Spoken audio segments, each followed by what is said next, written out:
I see a request from Samoa. Samoa, you have the floor. Thank you, Mr. President.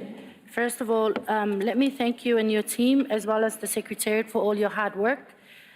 We didn't want to interrupt the standing ovation when we came into the room, but we are a little confused about what happened.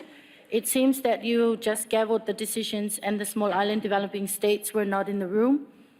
We were working hard to coordinate the 39 small island states, developing states that are disproportionately affected by climate change, and so we were delayed in arriving here. So allow me, Mr. President, to deliver the statement that we were going to deliver before this text was adopted before us.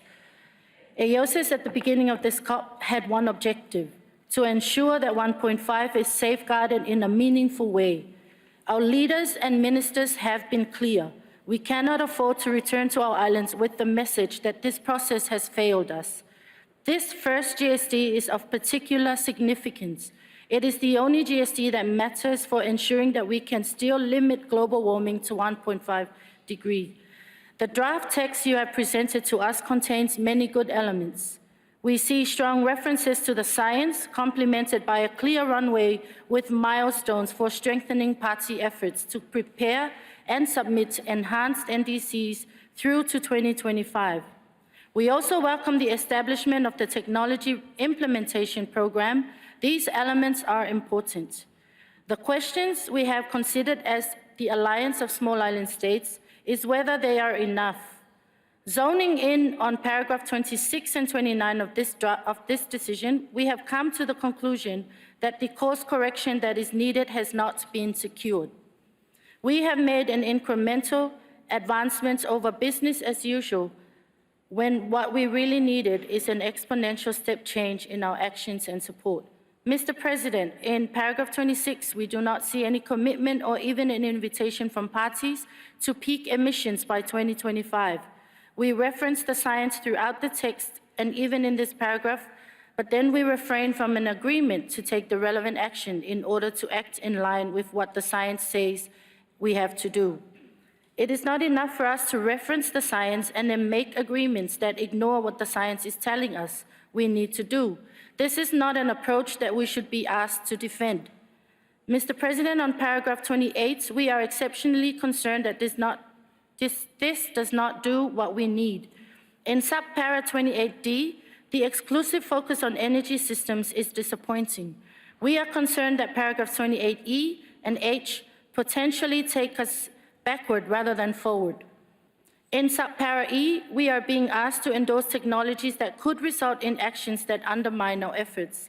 In subpara H, we see a litany of loopholes. It doesn't deliver on a subsidy phase-out, and it doesn't advance us beyond the status quo. Mr. President, on paragraph 11, we have requested repeatedly that this be moved to the preamble to be in line with the Paris Agreement. We do not want to renegotiate the Paris Agreement. This reasonable request has been ignored. We do not consider para 11 to have any effect on the obligations and benefits contained in the Paris Agreement and Convention on the Special Circumstances of the SIDS and LDCs. Mr. President, we must leave here with a set of decisions that meet the magnitude of the climate crisis, that meet the expectations that the world has of us, and that meet what is needed to secure the future of the coming generations. I thank you, Mr. President.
Thank you, Samoa.